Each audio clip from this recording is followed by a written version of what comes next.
Hello, my friends. Welcome to Live Chat. I am so excited to bring you here today the fabulous, the amazing Emily D. Baker. If you are not familiar with her YouTube channel, her channel has blown up over the past couple of weeks from 5,000 subscribers to where's your marker right now? We're at, I didn't even check this morning, 56.7. We were at 5,000 less than 3 weeks ago. I was pushing for 5,000. I was like, come on, guys, we can do it. This is so exciting. But my channel has hovered around 3,000 for 5 years. Yeah, crazy, absolutely crazy. Yeah. So my first question was a question that was, I don't know how, but are you on Tati's payroll? No, I'm not. No, I'm not. I mean, I've paid Tati because I bought the Tati palette. I've really always just been, I was interested in breaking down legal documents. Yeah. I had been finding a way to blend my channel with the things I liked to talk about anyway. It started with my podcast, the Get Legit Law and Shit podcast. Pause for a quick second. Yes. Emily says the cursey words. I am going to keep it to a minimum. No, it's totally okay. No, I want you to be you.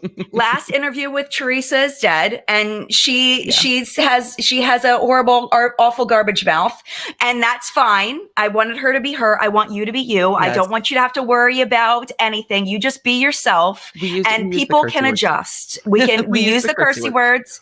This chat is. Well, that's okay. This chat is going to have the cursey words. So if you have little children around, either watch later, put the headphones on, something like that. There we go. You are free, Emily. I'm so sorry to cut you off. No, I just don't wanted apologize to at all. Okay. It's a chat. We're having a chat. It's totally fine. But it started with the podcast, with breaking down the law really and shit that governs our lives and helping people understand. And then the Kanye West Twitter tantrum happened with all of his industry contracts, and we never get to see those. And I lost my mind. I was like, we never get to see contracts like this. These are hundreds of thousands of dollars of contracts, if not more. If not more. These could be millions of dollars worth of lawyer time to write these contracts up. And I've not worked in the music industry. I've done a lot of other things. And I was so excited to get my hands on those and go through them and explain them and throw some shade because I'm like, Kanye, the music industry sucks, yes, but your contracts are quite good in that circumstance. And then other cases kept coming up. And then Tati got sued by her business partner. And we haven't seen her online. I follow the beauty guru drama. I love it. And so when that happened, I read that lawsuit and I was like, there's so much shade in this lawsuit. I want people to understand that you don't have to put all this in a lawsuit. And it was kind of juicy. And then the wheels came off and Tati sued without a crystal ball. And then everything went crazy. Yeah. I didn't expect it to gain that much traction. I didn't think people would want to see me walking through line by line these contracts and explaining them. But the Swanson Tati lawsuit is full of shade. Mm-hmm. Yeah, what is that first line due to her greed or something like that? It's really? You're putting that in the lawsuit? It reads like they wanted it to be discussed on YouTube, which is exactly what happened. And so my speculation from the beginning was that this business partner was so frustrated or so angry or so pissed that he needed a reaction. I imagine behind the scenes, the lawyers haven't gotten far. There's so much that happens before something like this is filed. There was back and forth with lawyers for ages before a lawsuit's filed. So he's probably like, you know what? Deuces, I'm just filing it and I'm going to throw everything in there and drop bombs. You don't want to settle with me? There we go. And that's how it read. And it was There you go. And I think honestly, it's irritating to me when people talk about payroll because payroll isn't really a thing. And if I was receiving money under the FTC, I would say I'm getting money from this because yes, you have to. Under the FTC, you have to. So if I was getting money, I'm not. I just love shade. I kind of love a snarky lawyer. I don't want to deal. Look, I don't want to deal with any of these lawyers in my life. I don't want to have to do negotiations with them because at the end of the day, your email is like, as I previously mentioned, and clearly you're too stupid to recognize, blah, blah, blah, blah, blah. I'm like, I don't want to do that anymore. Right. But I love watching it go down with other people. Yes. Yes. And I think that one of the reasons why people appreciate you so much is because, you know, a lot of that lingo is extremely dry. It's hard to wrap your brain around. It's kind of boring, but you make it interesting because you add all of the things like riding at dawn and, you know, like all of the different things that you add in that make it so much more fun. And I know people are loving your voice as well, asking you to do ASMR videos and of the Constitution and all of that. I recorded it yesterday. Did you? Because I know people have really been requesting that. I promised on a live stream that I let the live stream pick what we would do for 15,000 followers. And y'all, I'm not that late. Like it really was just like a week and a half ago. Yes.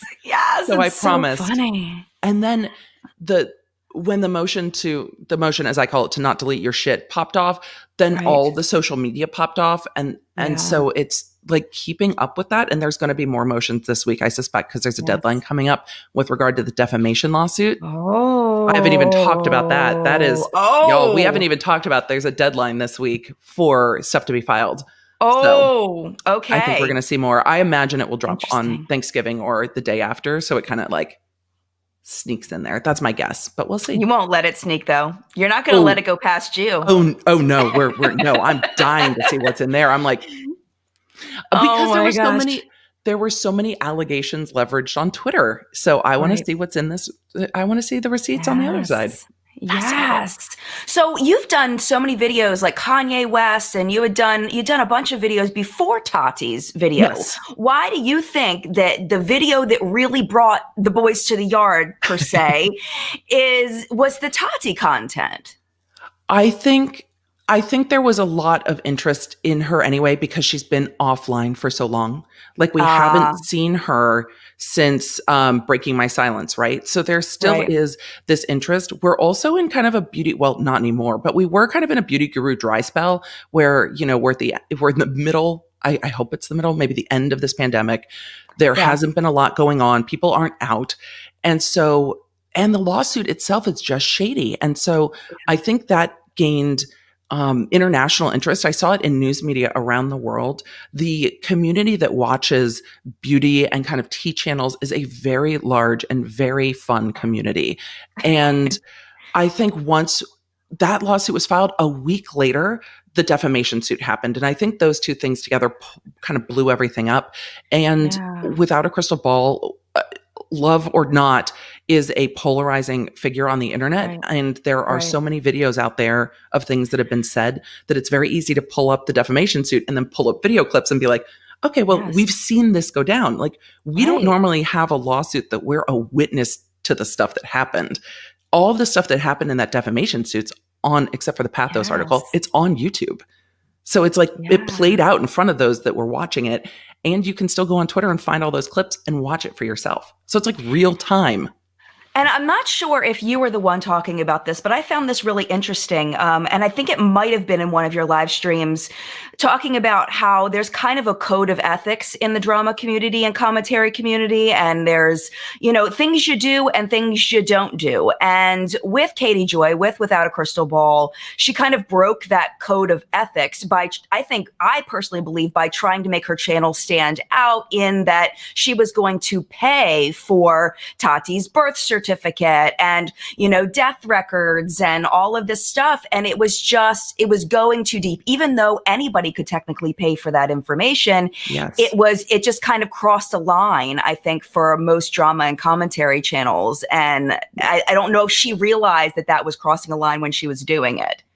Well, I think the 18 months and 4 cease and desists maybe put her on notice that there was a line there. I also think that the drama community itself really has there's just kind of a way that those commentary videos go, and whether they're drama or tea or commentary. And a lot of it is like, this stuff happened and this is what I think about it. Let me tell you what I think about it. It's like sitting around with your friends, having a cup of coffee or a glass of wine and maybe being a little bit shady. But it's like, oop, but it's not.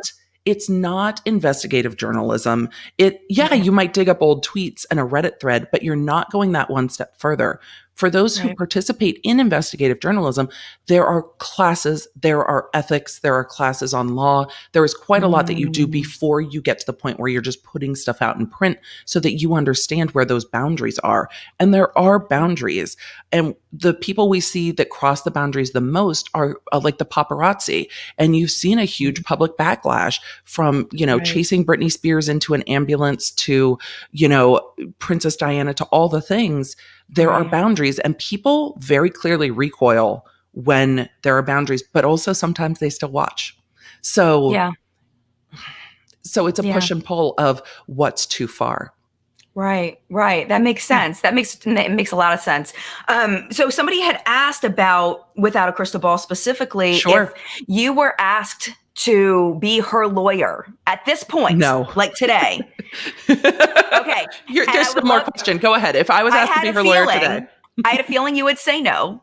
But I'm very curious your specific reasons why you would say no. And if you're watching this and you are not sure what is happening, what we're talking about with Tati, Without a Crystal Ball, please go over to Emily's channel there. Look for the titles that look like that information, and you will get it all. You will get it all. So what's the reasons why you think that would be a bad idea to be her lawyer right now? So for me, look, I have kids that are 13, almost, and 8. My kids don't always listen to me. My husband doesn't always listen to me. If my clients are not going to take my advice, it is not a case I want to be a part of. When I work with entrepreneurs, I make it very clear, like, look, if you're coming to me for my advice, at the end of the day, it's your decision. I can't make you do anything. But if you ignore my advice and shit goes sideways, there is literally nothing I'm going to be able to do except take more money from you and try to fix the situation, which none of us want to be in. So when I am coming into a case, which I don't do representative work in court anymore anyway. So for me, having to deal with other lawyers is like a no-go most of the time. I do deal with cease and desist for my clients. I do deal with like, hey, by the way, this is my client's individual artwork. You can't just put it on your Etsy store, things like that. But I don't do a lot of representative work because dealing with other lawyers gives me a lot of stress, and it's just not fun because there is a game to it. I enjoy watching football. I don't want to go play it. So it's the same. I enjoy watching it happen. I don't want to play on the field anymore. I'm retired. Gotcha. There you go. So I don't do representative work. So that wouldn't work for me. Right. But also I don't think we would mesh on my approach to a case, which is we're not talking about this. We're stepping away from social media because what you don't want in a case like this is anything that's said afterwards to rile up a judge, because judges get cranky and they expect, especially federal judges, they expect to see things happen the way they're used to it happening. There are rules. They're like a strict dance teacher, right? This is like federal judges and Abby Lee Miller kind of have a similar vibe, right? So they expect things to be their way. And when they don't see it happening their way, I don't want to be on the receiving end of that crankiness. Yeah, because she was deleting things after she was told not to delete things. There was a motion to delete. And in civil lawsuits, and I talked about this in the Britney conservatorship, there was a cease and desist that happened to be in there that was tangentially related. The last paragraph is, litigation is imminent. You are under an obligation to not delete, not remove, preserve. That is a standard practice in civil lawsuits, because otherwise you can't sue, because it's like people will just I'm old, but Enron, when people were like shredding financial documents. Yeah. Mm-hmm. Oh yeah. That can't happen to have our process work. So then we've got all the screenshots of tweets deleting and videos deleting, and yikes. So when she goes to court, do you have any predictions of what's going to happen when she gets in front of the lawyer and they bring that, the judge, and they bring that up and they say, hey, you were served this and said you were not allowed to delete things, and then you went and deleted things. How do you think that might play out? It's not going to play out well, in my opinion, because look, if it's like, hey, all the tweets are preserved, they need to be preserved with analytics. And so what you saw in the motion from Tati's lawyer, who my channel has nicknamed Saltsy, because his name is Michael Saltz, and he's snippy, but he's not super salty. It's more like a touche thing, so they call him Saltsy. Right. But he put in all of the information about analytics. He made it very clear in that motion that he reps other large YouTubers, dropped in there, and I Googled it in my video, dropped in there that he reps Ryan's toy review. He's very well familiar with how YouTube analytics work and how back-end analytics work. And so his position is, if these are deleted, even if you have like a screenshot of what was said in the tweet, the back-end analytics are gone. And his allegations were the back-end analytics of how far this was distributed, how many retweets, how many shares, the comments, those are all gone. And with regard to tweets and YouTube videos, the comments can absolutely shed light on how something was taken or what an audience felt about it. Because if you've got a video in this Tati situation, and this is a hypothetical speculation, but if you've got a video like, oh, Halo vitamins are this, and then you've got hundreds of comments going, I'm not buying those again. I'm not doing that again. Thank you for bringing this to my attention. I didn't know. That proves that the audience took what was said as fact. And it proves that somebody, at least one person in those comments, didn't buy Halo vitamins because of that video. So that's why the duty is there to preserve. And I very much hope a lawyer told her that. Otherwise, she and the lawyer can both be in quite a bit of hot water. Tati's lawyer put in the footnote that they're going to bring a motion for sanctions, which means pay up for fucking up, essentially. And there's going to be a jury instruction, and the judge is probably going to strongly admonish. But what can the judge do? The judge can shut down her social media platforms. The judge can order her not to be on social media. The judge can order Twitter, YouTube, Facebook, and all other social media to freeze and preserve her accounts. There's a lot that can happen there. And I wouldn't be surprised if Tati's lawyer asked for her to be ordered to stay off of social media during the pendency of the case, based on everything that's happened, which for someone who makes their money online is a very large sanction. Yeah. Wow. Okay. So someone had commented something that might be a correction on my part. What do you think? Is this correct? Hi, Irish badass. Not all states. So it's yes, you can pay for them. No, not all states you can pay for them unless you're a family member. It depends on the state. Okay. And for those releasing that information to the public, because it's not public information, is doxing in most states. Gotcha. Okay. So for those that are just listening, claiming anyone can pay for birth and death certs is correct, but not in all states. However, if you release that information to the public can be illegal. So that was what Emily was clarifying for me, because I don't want to get it wrong. So that's why I wanted to make sure I got that up there. Doxing online is a very big deal. And we've seen some of it happen, but we also just saw there was a judge in New Jersey whose son was killed because people came to her house because of a case she was involved in. And as somebody who's had police protection on my house, like, that shit terrifies me. And they're passing new laws to keep that information private and safe, because having this information out online can be absolutely devastating. And it's not just people being like, oh, I can figure out what grocery store she goes to and maybe run into my favorite YouTuber. It can be very, very dangerous. And I worked as a law clerk, I worked with crimes against peace officers, arson, and stalking and threat assessment. And we did, the DAs in that unit worked with celebrity stalking cases. And that shit was terrifying.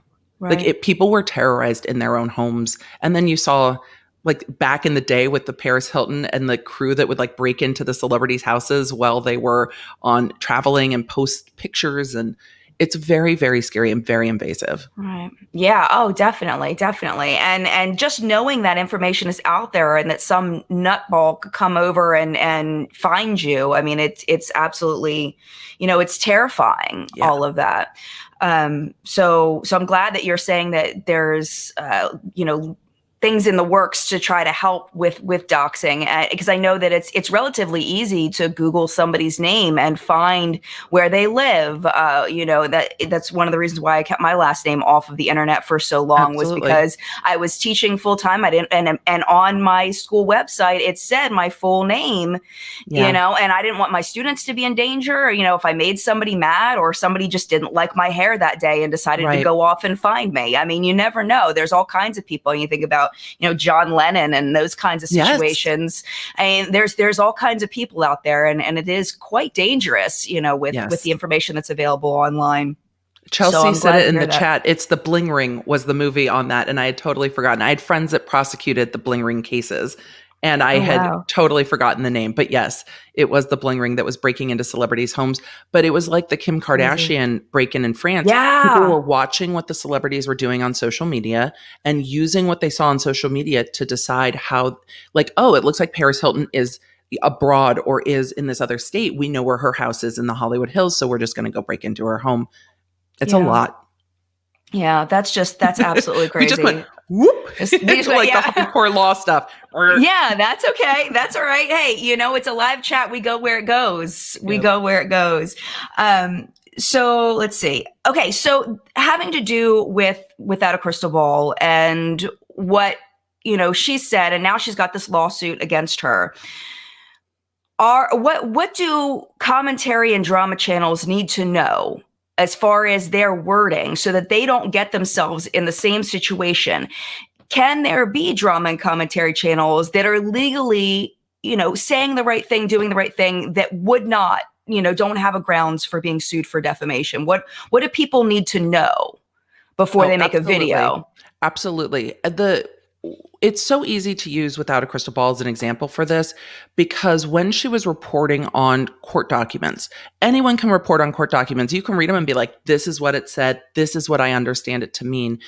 But what she did was took things that she didn't fully understand and then make them mean something else. So she took this family lawsuit in Hawaii with regard to James Westbrook and made it into, he took his mother off of oxygen. He did it for money. His sister sued him. He tried to take the estate away from him and made all these assumptions based on what it said. If she had said, the lawsuit says this, this, this, and this, I don't know if it means this or if it means this, but isn't that interesting? Right. That's not a problem. Saying, I've read these documents and it means he did this, he did this, he did this. Those are statements of fact, and they are incorrect statements of fact. So saying, and most commentary channels do this really well. They read an article and they're like, this article says this happened. I don't know if that happened, but if it did, this is how I feel about it. That's commentary. You're allowed to share your opinion and your feelings. Right. What you can't do is say, I dug up somebody's criminal record and they are a con artist and a career criminal. Those get into defamation per se. You don't even have to prove damages. Those are just like, you can't say that unless it's true. I've worked and prosecuted career criminals. Two drug cases do not a career criminal make.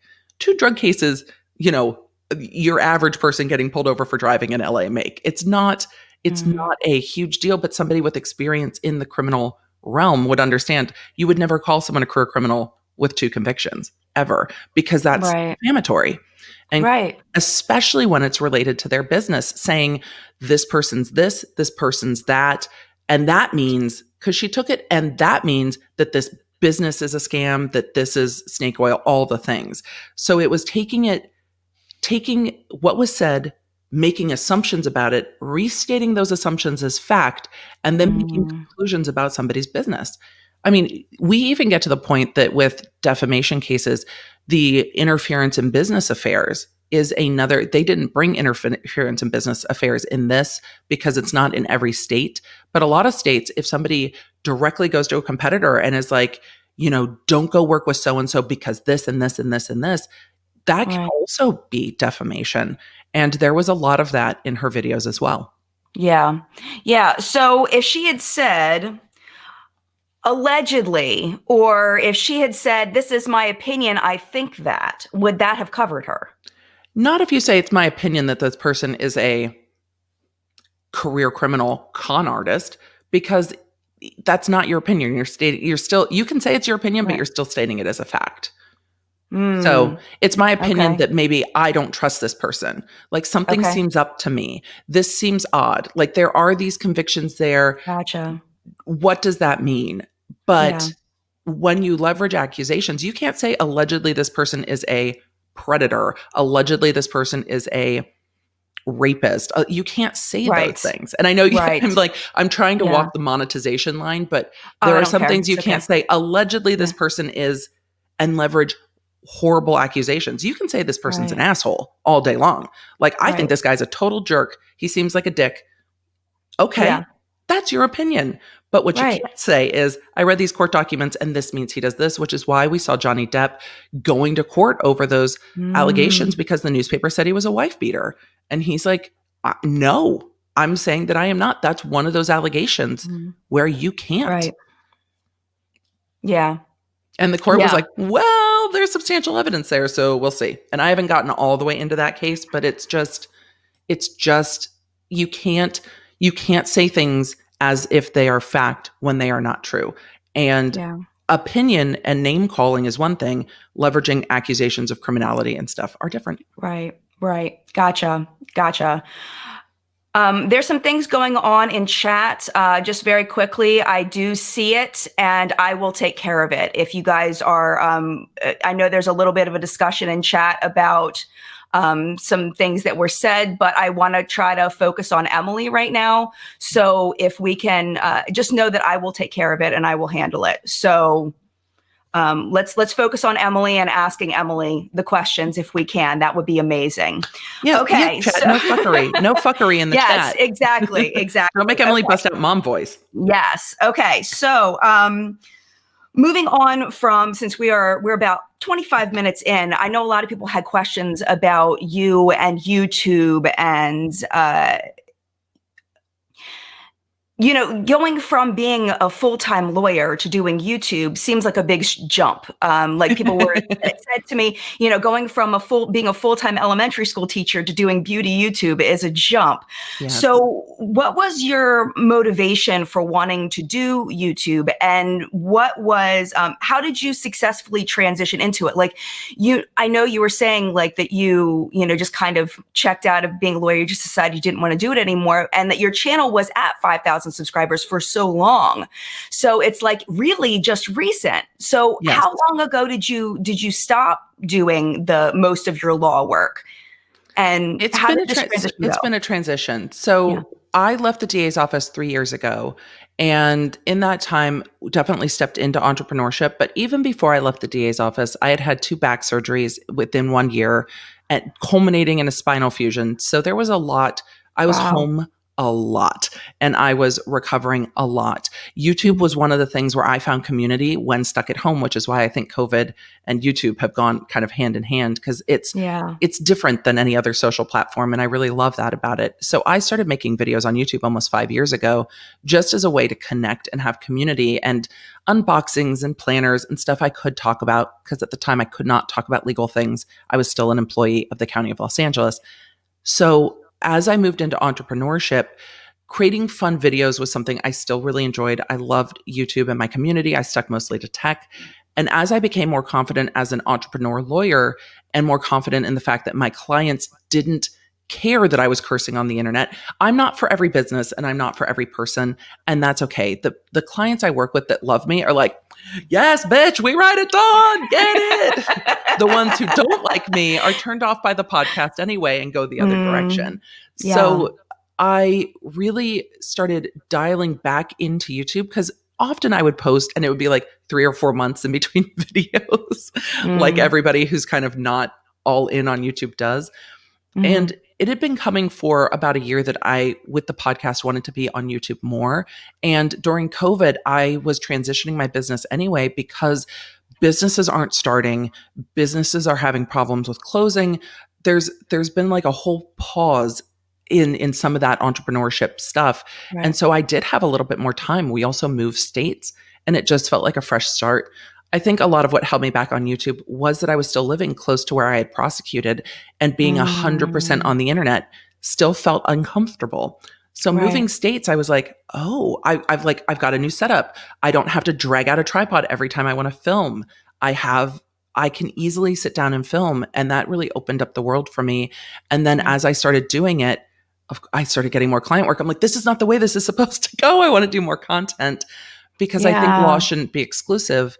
Right. And so it just starting saying no to some client work, partnering with other attorneys that have a similar attitude to me. Not all attorneys want to be on the internet. Most attorneys don't want to do what I do. And so partnering with other attorneys to make sure my clients were taken care of. I still have a very few clients whose businesses I still handle, but switching into content has been the most fun, and it fills me up, and the community really fills me up in a way that's different. And I don't have that anxiety of like, if I'm working with this client and then they get sued, having to hand them off to another lawyer because I don't want to go to court. So keeping my own boundaries has been really important in this transition. But it's different, but it's a lot of fun. Like, it really is the most fun. I love doing it. I love my community. I love talking. Like, I would talk about this stuff to my husband, who's like, I don't care that Britney Spears is still in a conservatorship. I'm like, but it's crazy. And now you have all these people to talk to about it. And your number of lives. I mean, you'll do like a piece on something, and then you'll do a live on it. Like, it's so like, and like the super chats that you get. Oh my gosh. Like, your community loves you so much. I mean, it's gotta be so rewarding to just, go into a space like this, that there was a whole, you talk about marketing and YouTube and everything, that there's, everything's been done, everything's oversaturated, but no. Oh, but no, here comes Emily D. Baker, and she's now filled a hole, where there really wasn't anybody talking from a professional standpoint on things that are illegal in a way that people can understand and in an entertaining way. So I congratulate you. I applaud you. Thank you. I mean, a lot of the lawyers... Amazing.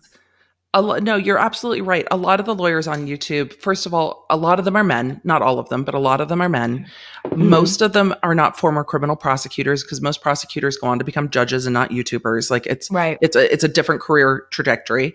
And a lot of them are still on YouTube, I think, as advertisement to gain clients. So it's like, look at how competent I am. Let me explain the law to you in a very lawyerly way. And I'm like, no, we're not doing that shit. Like, I want people to understand, because that's the point. And I've always wanted, when I started entrepreneurship, I wanted to empower and embolden entrepreneurs to like live their best business life and not be afraid that the IRS is going to come drag them away.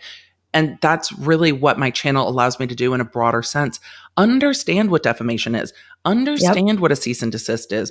Understand what's happening in our lives. But also, let's talk about it, like, but make it Kanye West. Make it Tati Westbrook. It's like, it's law, but make it pop culture. And I love that so much.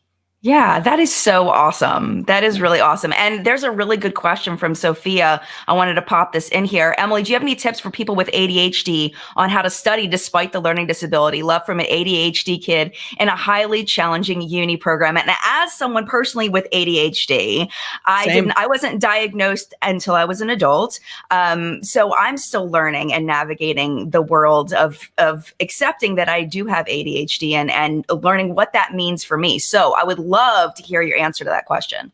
I thank you so much for asking it. By the way, her eyebrows were so snatched. I was distracted. I was distracted. I got distracted. Incredible. Snatched. Incredible.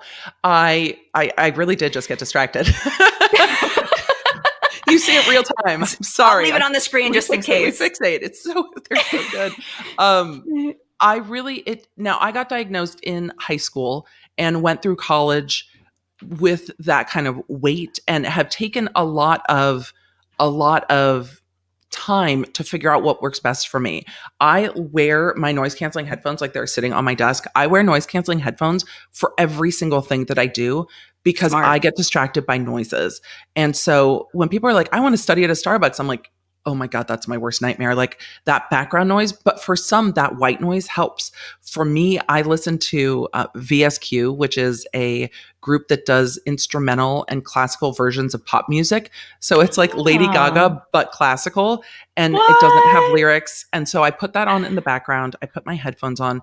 I highlight in multiple colors so that I can come back. But also, part of my highlighting is so I'm engaging with what I'm doing, or I'll forget it. Like, I need to have an active component to what I'm doing. Sometimes that's listening to things while I'm reading.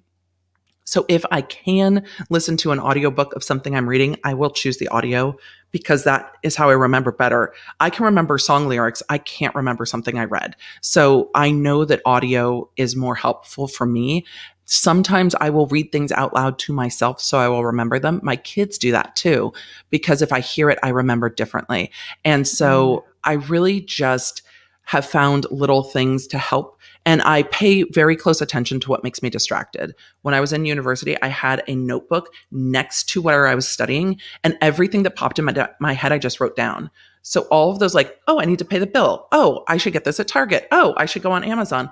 Because if I go on Amazon, then an hour later, I'm like, I think I have new chairs. I don't know what just happened. I might have blacked out for a minute. So I keep a running list, not on technology, because if I pick up my phone to put a list, I will end up on Twitter or Instagram. So I just keep an old school notepad. And I have to step away from tech a lot. I don't have notifications turned on anywhere. I still have like a paper planner, because if I sit down to plan and something pops up, I will go that direction and go down a rabbit hole. So turning off the tech really, really helps me. And I love tech and I love social. I just have to put parameters around it and set timers. I set a lot of timers. I set a lot of timers for myself. Yes. So I hope that helps. That is so helpful. Oh yeah. Yes, I hope definitely. Definitely. Yes. And it's funny how being diagnosed as an adult, a lot of the things that you were saying are things that I did, but didn't realize that the reason why I needed them was because I had ADHD. Yes. The coping mechanisms. Yes, and as a teacher, absolutely. I'm sure you recognize that in students where you saw like, this trick works for me. It might work for you too. And ADHD changes from an 8-year-old to an adult, and the way we process things changes. And it's something I still have to keep on top of. Time is one of my biggest ones. And I set a lot of alarms to do things on time. Yes. Nice. I love this one. Where did it go? Hold on. I got to find it. This was cute. Where did it go? Oh, there it is right here. You are describing me. and it's you know, when you struggle with something, sometimes it's really, you feel kind of alone because people don't necessarily understand why you're struggling with it. And it's like, I'm not doing this on purpose. Well, you need to just try harder. And it's like, but I am trying really hard. No, there's no trying.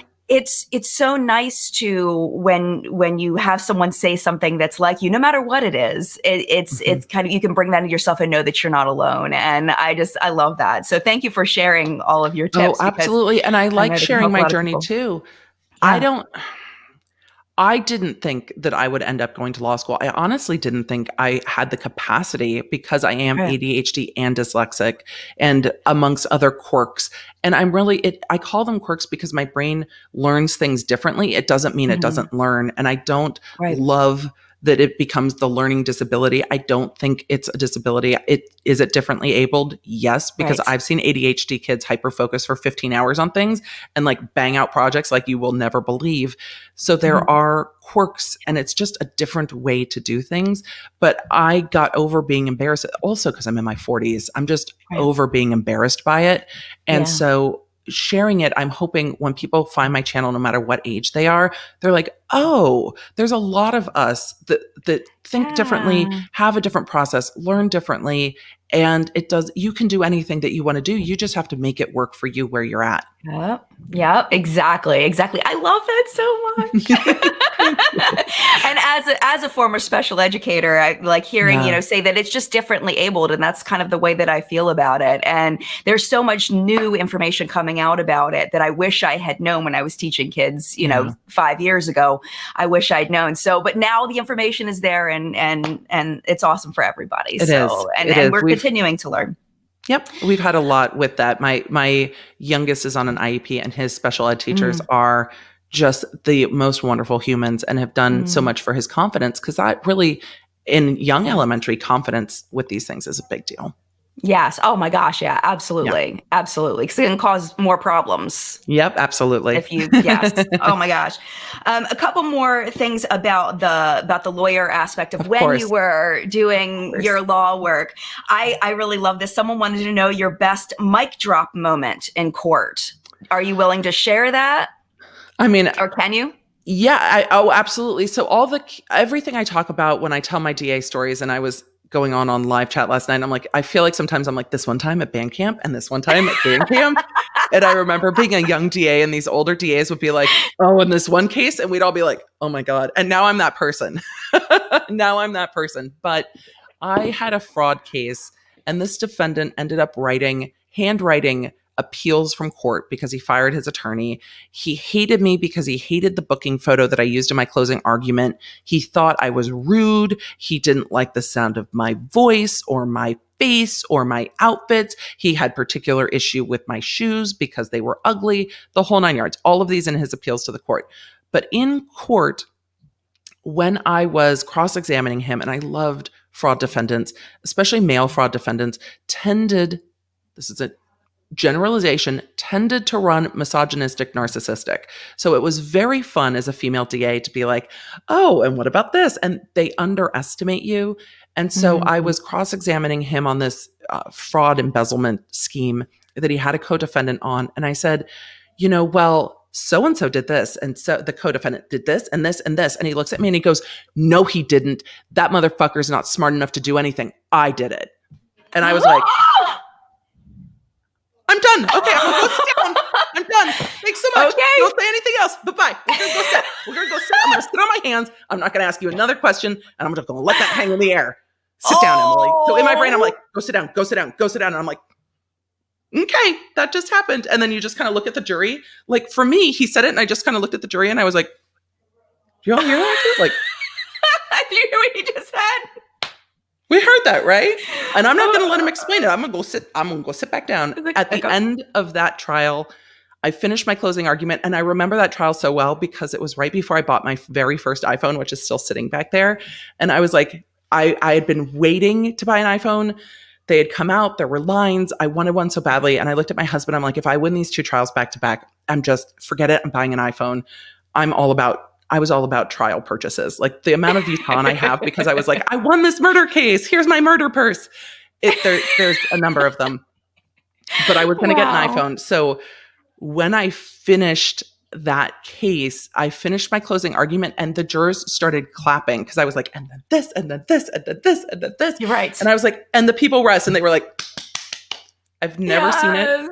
I've never seen it before. I have never, ever seen that. A lot of my friends are like, I've never had a jury clap. I'm like, I am somewhat entertaining, I think. And they hated that defendant by the end of trial because he was such a jackass. Wow. Yep. I don't think that would be legal for them to like clap like that. Like the jury. It was a response. Wow. The judge was not pleased with it, but it was just a response. And jurors do that sometimes. They just are like, they just have these responses. I mean, there's times that I had jurors start crying with me when I would cry. And I do cry, especially when telling and retelling victim stories, telling what they went through. There are definitely times I would get choked up in closing arguments. Judges didn't always love that. And I'm like, I'm recounting the worst thing that's ever happened to this person from a first person perspective in the storytelling. It's very hard not to get emotional. Right. And so I've had jurors they have responses. And when they're with you, jurors have no phone. They go to lunch together. They can't talk to anyone else about the case. It's like us on YouTube. No one else cares that James Charles is not wearing mascara in his Twitter rant. No one else cares. The jurors are the only ones that care, and they're in it with you. And sometimes for weeks. And you can't talk to them. And so it's this very strange connection where you are connected, but you're not. Mm-hmm. It's a very interesting thing. So jurors have responses and they're not allowed to talk to the DAs. It doesn't mean they don't. I mean, people asked me out on dates in the hallway when I was trying to walk into court. And I'm like, jurors? First of all, yes. First of all, married. Second of all, you're on my case. You can't talk to me. You can't talk. Now I have to go to the judge. I have to go to the judge with the defense attorney and say, juror number 7 asked me out and told me that I was a beautiful and incredible woman. And now we have to excuse him from the jury. We have to bring in an alternate and like totally fucks my work day. And then the judges would laugh at you and just be like, Miss Baker, were you talking to him in the hallway? No, Your Honor. You wouldn't let us use the back door. So I have to wait in the hallway with the jurors. And shit like this happens. Why? We need to go in through the back. Anyway. All the complexities. I know this happens in your lives all the time, but she needs March with here's my murder purse. See, I was thinking like a tote bag. Murder. Because a murder purse has to be a big thing. Like it just says, here's my murder purse on the big tote bag. Like that's the idea. So yep, I definitely have like little things of my collection that tied back to particular trials, particular difficulties at work, particular milestones. Right. So, Yes, that is so awesome. That is absolutely fabulous. yeah. Now, I'm not sure how much you know about like cosmetic regulations and vitamin regulations and skincare product regulations. Some. Some. So they're not very regulated. Correct. Vitamins, cosmetics. The only thing that's regulated are things like sunscreens, which they have like a drug effect, they say, in that it changes the how your skin works. Yeah. So those are regulated. The question was, do you have any suggestions or ideas toward the legislation of vitamins, cosmetics, and skincare products? But I mean, I guess just more of it. I feel like other countries do this pretty well. I mean, we see this in Europe. We see the regulations that they have. Again, when it comes to this stuff, I always follow the money. Like, where's the money incentive in not regulating these, and who's lobbying for them not to be regulated? That's a good point. So the changes have to come from, where is the money coming from? How much money is Johnson & Johnson spending to keep, hypothetically, this is an example, to keep regulations so that they can use ingredients that they can't use in Europe. And we see that with a lot of products. It's like, well, this is the American version and this is the European version because those ingredients can't be used. So where the money is in keeping the status quo is the first thing that has to change, or legislation won't change. Yeah. Yeah, but, I mean, and that makes a lot of sense because, you know, there's a lot of things that go on behind the scenes that consumers don't necessarily realize are happening behind the scenes because it's not made public. But the lobbying thing, I think, is a huge deal. It's a huge deal. And the companies benefit because the lobbying money spent, I imagine someone does a cost benefit analysis where the lobbying money spent is less than they would spend if they had to change the ingredients on a whole. Right. Yeah. Just absolutely crazy. And like you're saying about changing the ingredients as a whole, like how much is that going to cost to reformulate? So totally. Money.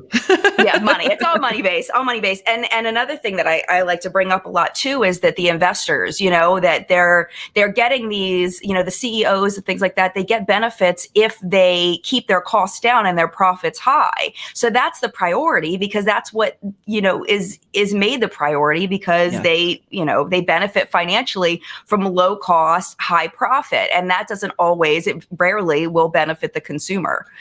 So there's a duty for publicly traded companies and other companies that have investors.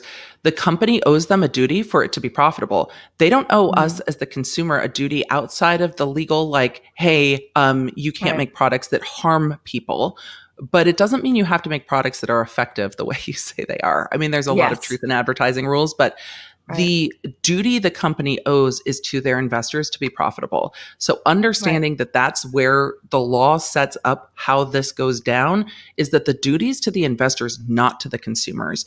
And there are consumer protection rules, but the ultimate duty goes to the investors.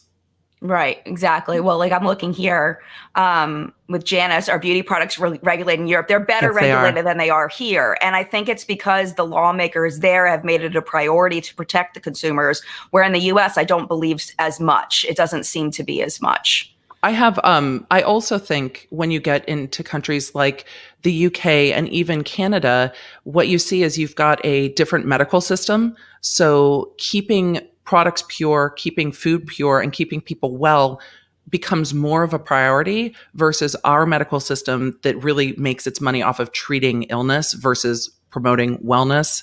I could go on forever, but it all plays together because if you're promoting wellness, you're going to promote wellness in the food, in the products, in the ingredients that are allowed to be used. Europe has banned so many ingredients that the US doesn't ban. And that promoting wellness means the country spends less in healthcare.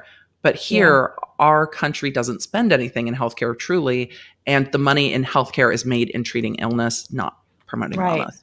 That's a really good point. That's a really good point. Well, we'll have to see, you know, as administrations change, not to talk politics because I don't want to talk politics, but as I think everybody can agree there is a shift in ideology from our previous administration to the future administration as far as, you know, how they feel about healthcare. So no matter what side of the aisle you fall on politically, we can probably all agree that there's going to be a change.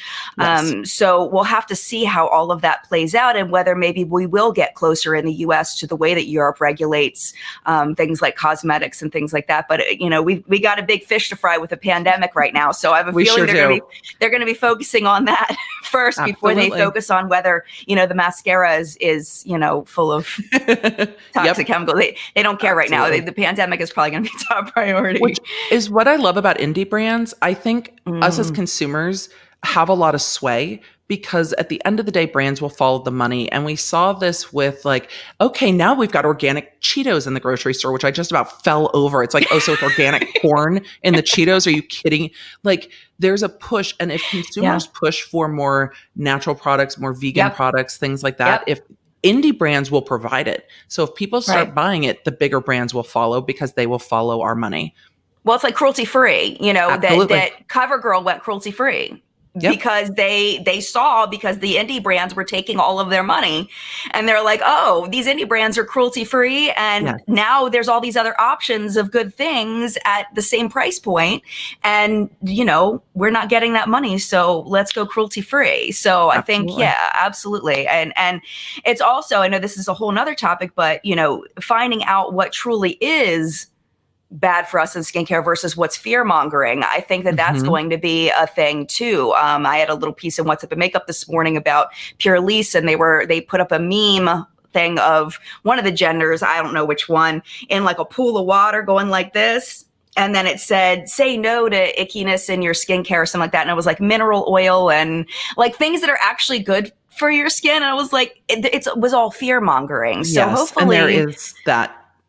There's definitely that concern. So hopefully it has to be science-based. It has to be when we're talking about the law, it has to be based in law. When we're talking about science, it has to be based in science. Facts, not fuckery. Right? Facts, not fuckery. It applies in beauty as well. Yes. I had to take a second to decide whether I was going to say fuckery or not. But then I was like, you know what? Facts, not fuckery. It feels good, right? It does. Good. It's good. Releasing. It's a cleanse. It's a cleanse. I know people were really excited, speaking of makeup and skincare, what some of your favorite products are, since we're getting all personal here. I will absolutely share, but I also saw 4 comments asking what your nail polish is, and I want to know too. Oh, yes. So these are press-ons. Fun. I actually purchased these at during my drugstore haul, and I can't remember them right now, but I do know that I have them linked in my Raw Beauty Christie palette review. I have them linked. But I saw the silver, and I was like, broke off. Yes. Yeah, they're. This is my first time getting press-on nails since I was a teenager, and they've actually very much improved the quality of them. Yeah, I just have one that I lost that I have to fix, but I didn't even notice.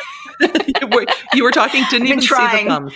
I've been trying to hide it, Yeah, you've been doing a great job. I didn't even notice. I love it. Yes. I love products. I do. And I've had to rein myself in because working in trial court, I always felt like I was you feel like you're on stage a little bit because a jury is just staring at you sometimes for weeks on end.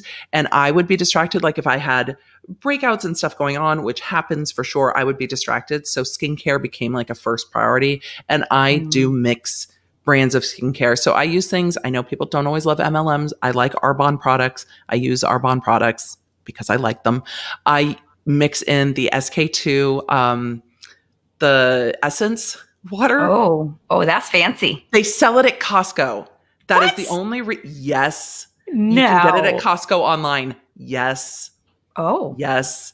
Yep. Oh. The SK2 Essence from Costco. That is the only reason, but I absolutely love it. And then I mix in some Tatcha products. Drunk Elephant, the face mask, the baby peel face mask is a favorite.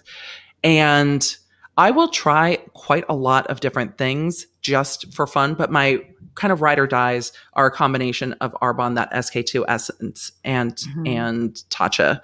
So those are kind of my ride or dies. Then the lip products, especially since I've moved, I love the Laneige lip mask, and they have I keep this on my desk because it is much drier moving into Middle Tennessee from Southern California, living by the ocean. Sure. So the skin is experiencing a whole new thing.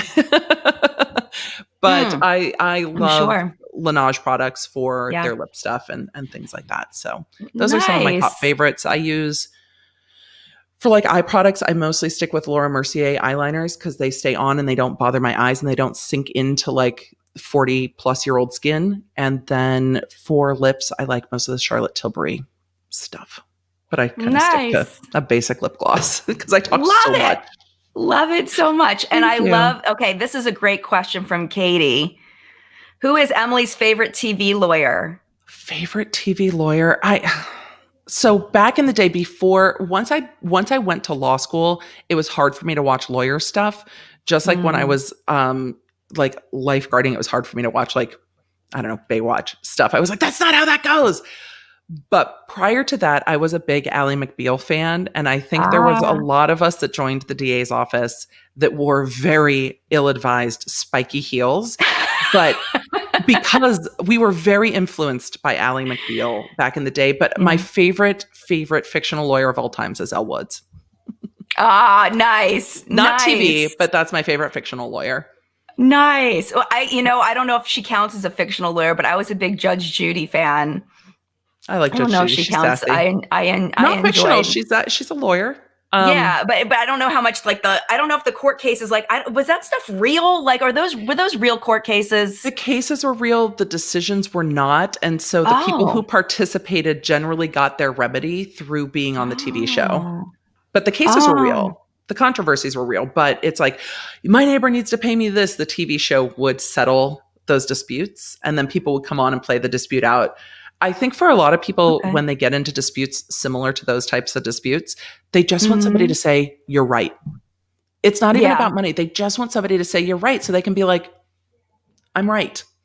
With my clients, I'm like, how much is it worth it to you to be told that you're right?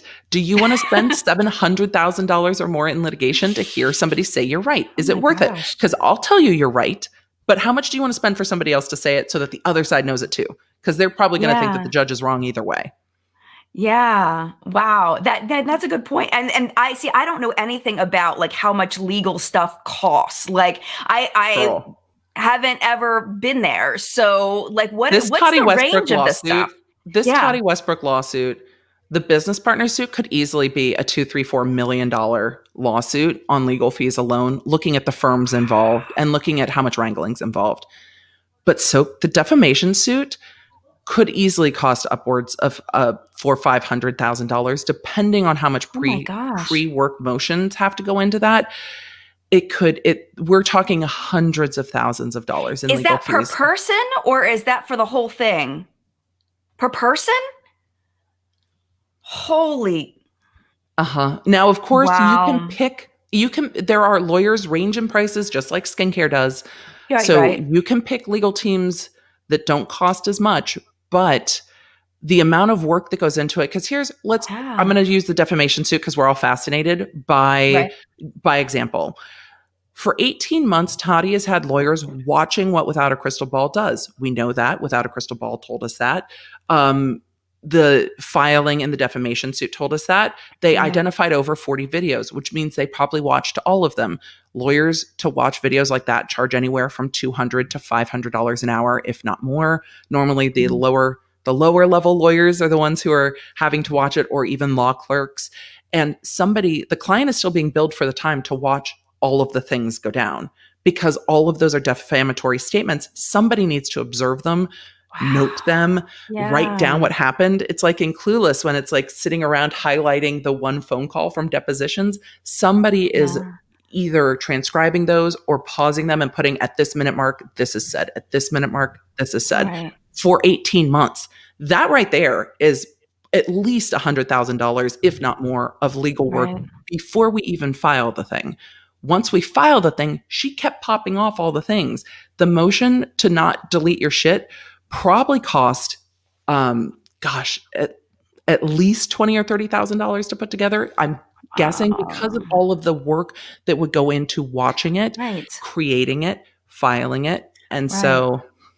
And logging those 40 videos. And logging those videos. A lot of that was probably already done from the past work, but we saw things cited that were contemporaneous, like as they were happening. The lawyers said in that motion, they were watching Twitter as stuff was going away. So there's a lot of money that's going into that, but that means that the damage perceived has to be worth the money spent. And if the damage perceived wasn't worth the money spent, you wouldn't spend 18 months saying, we are going to send cease and desists. It's just, wow. It's a lot. That is a lot. Lawyers doing a lot of work. And then at some point, the lawyers will get into discovery. We heard Without a Crystal Ball say discovery for them is going to be worse. What's going to happen in a civil case like this with discovery is that Tati's lawyers are going to send literally everything. It's going to be everything. And when civil lawyers send everything, it's hundreds of hours to go through it. Wow. Okay. So I have a question about that. So, and actually we're almost out of time, but I really want to ask you this question. So Katie Joy was saying, almost celebrating, like when she said, she's not going to sue me because the discovery is going to be so good for me. So like, let's say she isn't, for whatever reason, blocked from posting on YouTube, and she learns something in the courtroom through discovery, that she has to admit, that she did X, Y, and Z or whatever through discovery. And let's say it's something juicy that Katie Joy wants to talk about. Is she allowed to talk about what she learned in the courtroom in a YouTube video? Not until it's over. But when it's over, she could.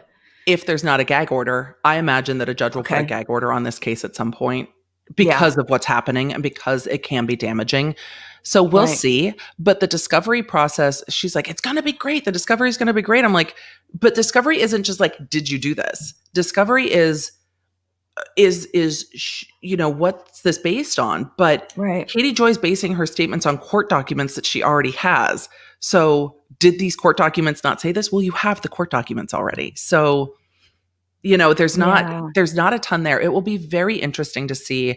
But in discovery, there will be questions, and they will fight over what questions to answer, what questions not to answer. And then there will be depositions. The depositions will not be talked about unless it goes to court and goes to trial. And in those depositions, questions will be asked, things will be objected to.